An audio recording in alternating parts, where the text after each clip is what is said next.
And welcome to Savage Gamer. Yeah, I know, guys. 3 months, where the hell has he been at? Got no excuse, honestly, other than the fact that work really has bogged me down over the last few months, and life has a way of kicking you in the ass sometimes, so it is what it is. But the good news is I'm back, and I have another top 8 hidden gems on the PlayStation 4. I'm sure you guys have been waiting for those for a while. I want to thank all the new subscribers I've actually picked up recently, which I'm like, I guess my old videos are still being popular. So thank you to all my new subscribers. I got a couple on the pipeline coming up here soon. There's a Switch one coming, and then I've also got some more horror stuff because it seems to be going over really well. Without further ado, though, guys, let's get this kicked off with another top 8. Here we go.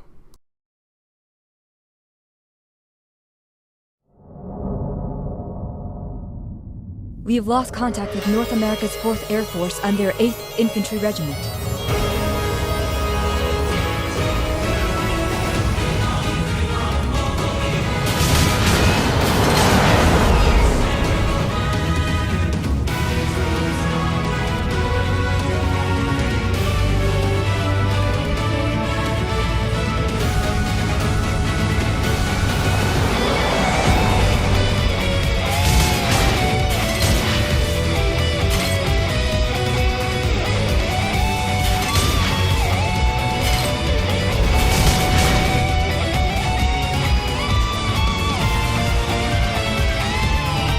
Remember, shoot them before they shoot you. There is no SOS call coming from the town around the oasis ahead of us. It appears to be secluded.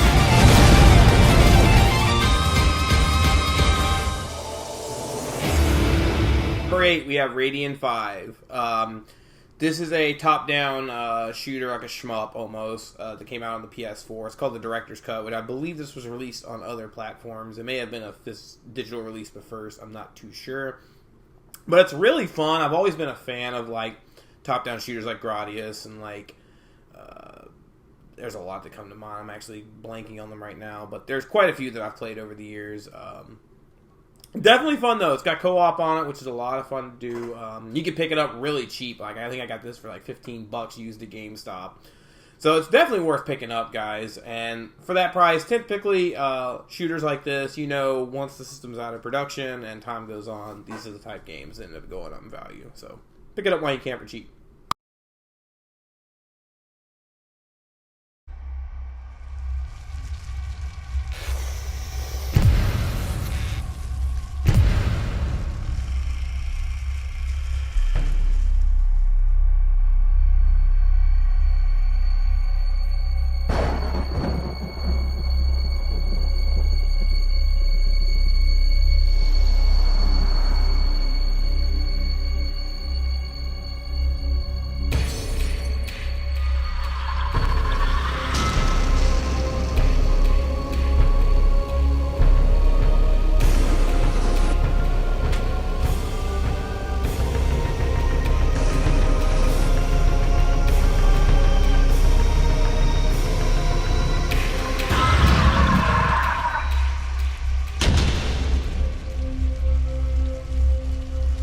Number 7, we have Don't Knock Twice. I believe this is a movie tie-in game. I know, usually that's a curse word, but surprisingly, this is like a dumb, fun horror game on the VR. Now, I'm not going to sit there and act like this is like Here They Lie or like Impatient or anything like that. But I had a lot of fun playing this. It's definitely like a short game. It's something you can pick up and play and get the crap scared out of you real fast. There's a lot of jump scares in it. But relatively low print run. I don't think, like, GameStop's got maybe 1 or 2 per store. It wasn't many copies. And you can get this, I think, like, $7 or $10 right now. Not a lot. So, if you have a VR and you like horror, pick it up. It's dumb fun. It's like a popcorn movie.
Number 6, we have The Persistence. Much in the vein of, like, Don't Knock Twice. It's another dumb survival horror, popcorn type game on the VR. Again, if you're looking for, like, fun survival horror, it's worth picking up. I mean, again, you can get this for around $15. For me, I love the VR, the PlayStation VR for horror. Like, I can't get enough of it. It just scares the crap out of me all the time. And if you like that type of stuff, this is like good little like side diversions while you're like playing like Red Dead Redemption, to be honest with you, which is an amazing game, FYI. Holy crap. But in general, this is fun. And again, low print run, the same thing. It's going to be harder to find down the road. And if you like sci-fi horror, it's worth giving it a try.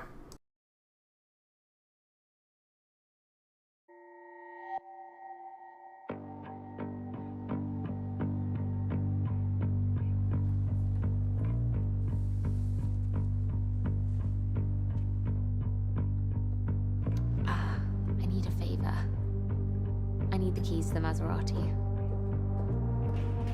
Get over here. Now! I want you to tie her up.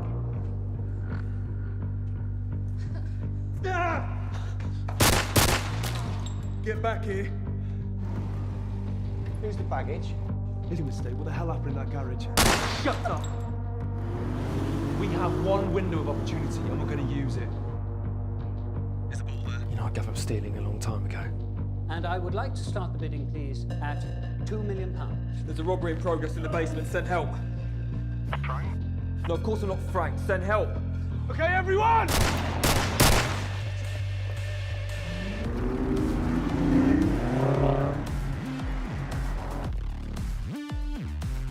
Why have you brought this here?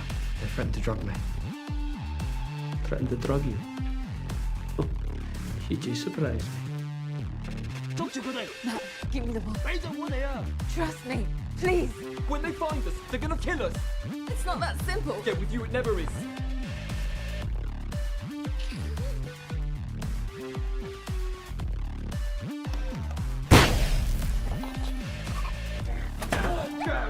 A choice which should belong to no one. No! Number 5, we have The Late Shift. This is a great game. Alright, I need to preface this with, it's not for everyone. It's definitely going to resonate with a lot of the old school gamers, vintage old school gamers. Who knows the Sega CD? Hello? It is a choose-your-own adventure story, similar to, like, more recent games like Until Dawn and things like that. But live action, almost like Night Trap, if you remember that one, and games like that. But way more branching stories and things like that. This was a lot of fun. It's really cool. It's definitely a maybe 1 or 2 playthrough type thing. But here's the thing. To get a physical copy of this, it was only released through limited run games. So, of course, you already know this is going to be extremely hard to get a hold of. Although you can get it digitally for sure, which I would recommend if you're into story-driven games and things like this. This is a lot of fun. Definitely recommend it. You guys pick this one up. This is going to be a gem for sure. I didn't come here to fight about the past. I need a pilot to take me somewhere remote. Someone who won't ask too many questions. Someone I can trust. Wait, questions? Astrid, are you in trouble? Are you gonna help me or not?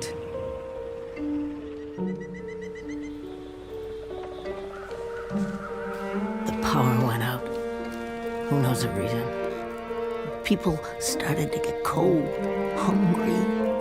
They panicked, started to talk crazy. Others walked here from the highway. Some belonged here. Others were outsiders, like you.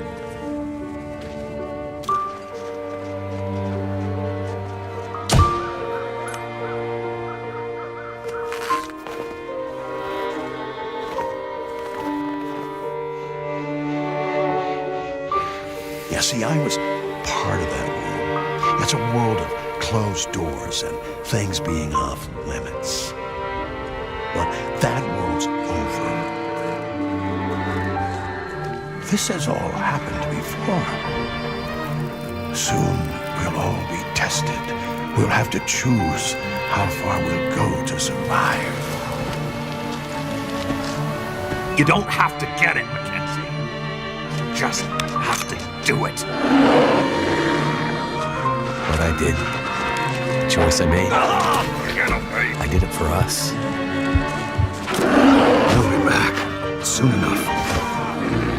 And when he is, I'll be ready. Holy shit! Wait! Hold your fire!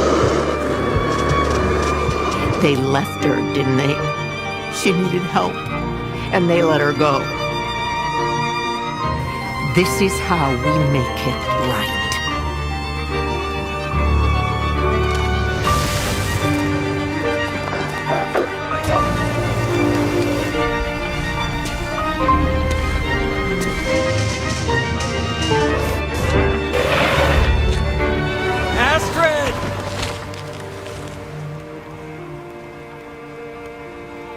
Number 4, we have The Long Dark.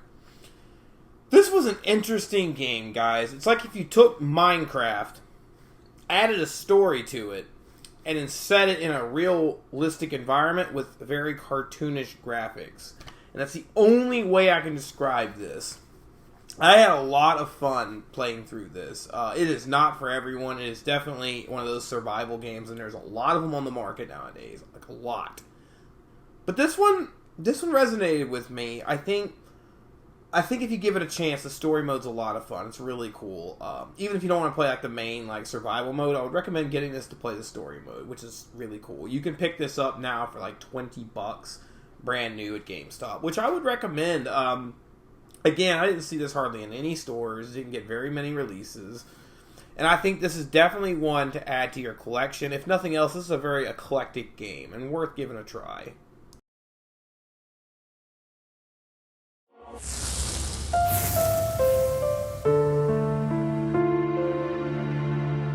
Hi, I'm Corey Marshall, the voice of Ryo in Shenmue 1 and 2. The Shenmue series has been beloved by fans for nearly 2 decades. Its memorable cast of characters, exciting combat, and incredibly detailed world have made it Sega's most requested re-release of all time. Another reason why is Shenmue's engrossing story.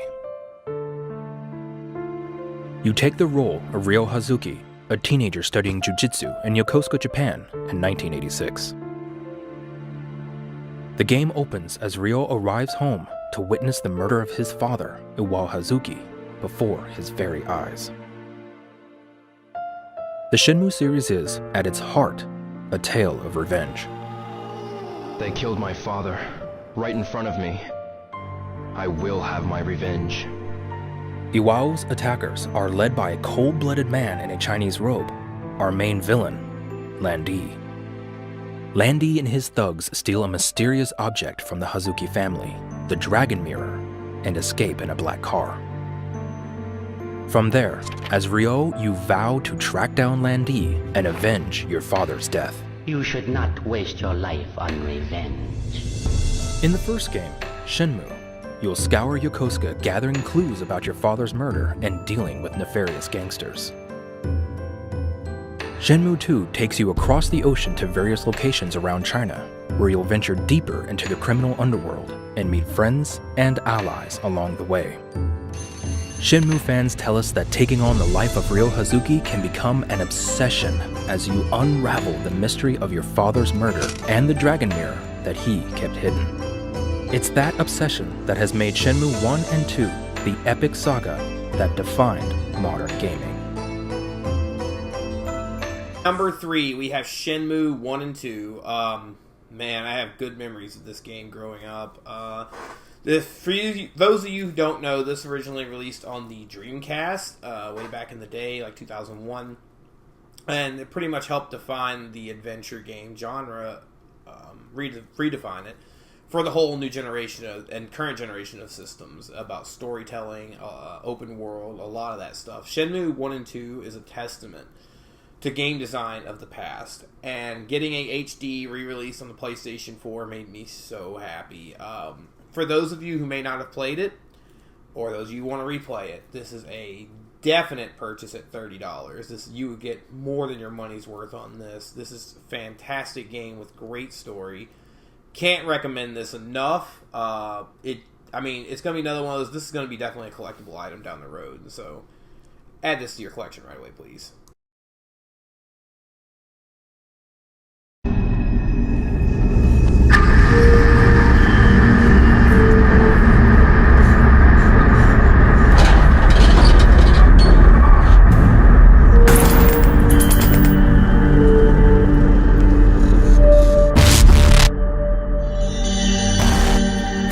Neural interrogation.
These, I'd die.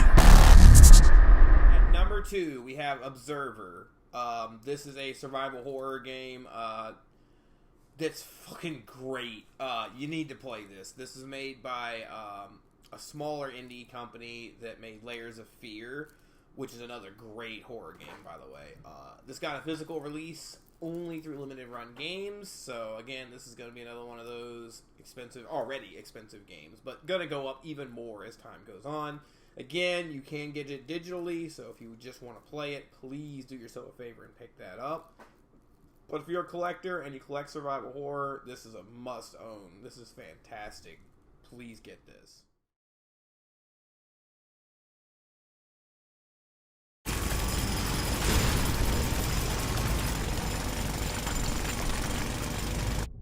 Angie, I remember now. The winner of the year was Hesperia Gales. No idle talk, you'll crash, Dingo. In the final 30 seconds, Henry G trashed out from field out. Man, we had a great time that night. 20 to touchdown. Can't wait for the new season.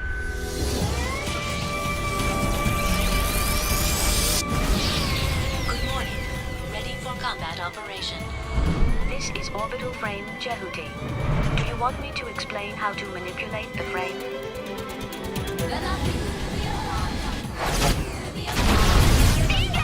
My liver's damaged.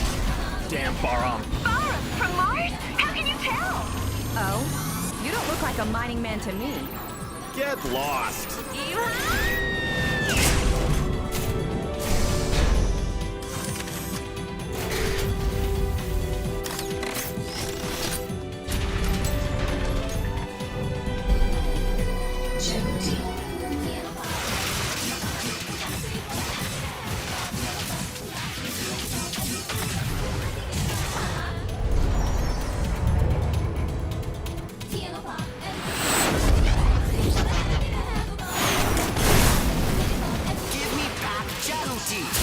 Wait, I'm not with Baram.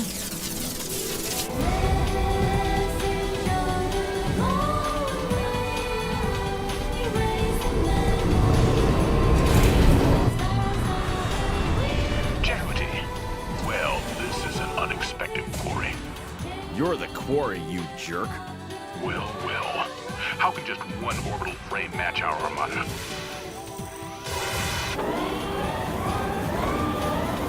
A target warship has emerged.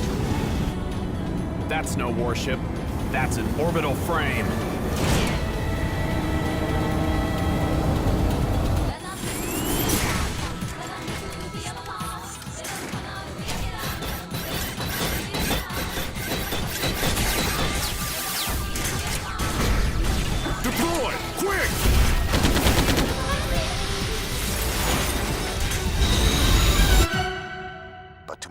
Anubis, Jehuti lacks one thing. A program to bring out the full performance of Jehuti. If we get it, can we defeat Anubis? That depends on the skill of the runner.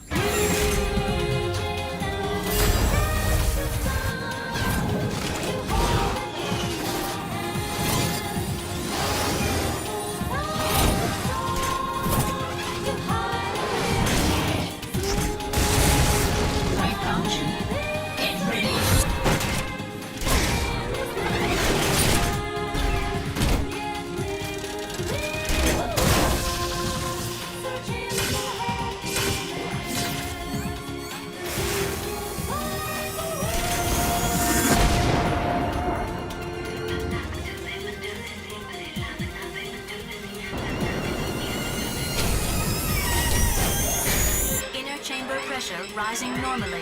Life ring has started revolving. Ready to fire.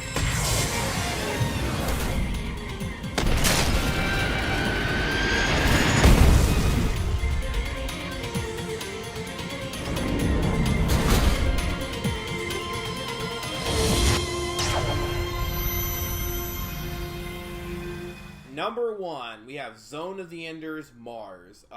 This is a remaster of Zone of the Enders 2, the second runner on the PlayStation 2. This was one of my favorite games of all time. And furthermore, it was definitely one of my favorite games on the PlayStation 2. If you guys are not familiar with this series, it is probably one of the best mech combat games ever released on console. The story is fantastic. It has anime cutscenes in it. It's just near and dear to my heart, and also being made by Hideo Kojima, the creator of Metal Gear, has always also made it just a phenomenal standout game. I cannot recommend that you play this enough. If you can ever pick up the original as well, it's amazing. It was on PS2, and I think got a re-release in a collection with Second Runner on PS3. I believe so. And 360, I believe. This one basically has HD graphics, cleaned up visuals, cleaned up sound design, and one of the really cool things, you can play through this whole game in VR, like you're the pilot of Jehote, which is freaking amazing. One of my favorite VR games to play through, and just being from the cockpit of a mech is fucking fun. But even if you don't want to do that, just playing the game the standard way it's just phenomenal. Can't recommend this enough. You can get it for $20 right now. Just do yourself a favor and pick this game up. It's one of my top 10 favorite games of all time. In fact, just a spoiler alert, the next video coming up is my top 10 games of all time. Like, throughout my top 10 games. So, I think you guys are going to really enjoy that. There's a few surprises on there, and probably a few you guys would just probably expect. That being said, thanks, guys, for sticking with me. I know I've been gone for several months. Again, work and life has a way of getting in the way of doing these videos, which I love bringing you guys content like this, but work just can suck up a lot of my time. And not to mention, it's getting harder and harder to find hidden gems. Money is always tight also, so picking up stuff can be a bit of a pain in the ass, but don't worry. I'm going to try to crank out, make up for it. I'm going to try to get out a video a week for the next 4 weeks for Christmas, just so you guys can get some content, get some things going. If you guys like the video, please subscribe, and also put a like down on there. That really helps out the videos getting spread and all that good stuff. To you guys that have been with me since the beginning, thank you so much for waiting on me, and I hope you guys appreciate this video. Don't worry, I'm not gone. For everybody else, if you think of any other hidden gems, I have like 7 or 8 other ones you can check out. If you don't see a game you think should be on there, there's like a lot more. So trust me, there's a ton of hidden gems videos. Quick read, if anybody wonders what I think about the current new things that came out. Red Dead's amazing. Pokemon's a lot of fun. Fallout 76 is a piece of garbage. Don't get it. Battlefield 5, well, we all know how that ended. And Call of Duty was surprisingly fun, which was pretty awesome. But thank you guys so much for tuning in. Don't worry, like I said, this coming week will be my top 10 games of all time, which I think you guys are going to really like that. I'm going to really enjoy putting that together, and I'm going to have a lot to say about each of these. So that video may be longer than my usual formats. May go like 30, 40 minutes. I don't know, because it's really going to have a lot of content in that one. But Those are my personal favorites of all time. But again, thank you guys for watching, and I'll see you guys next time.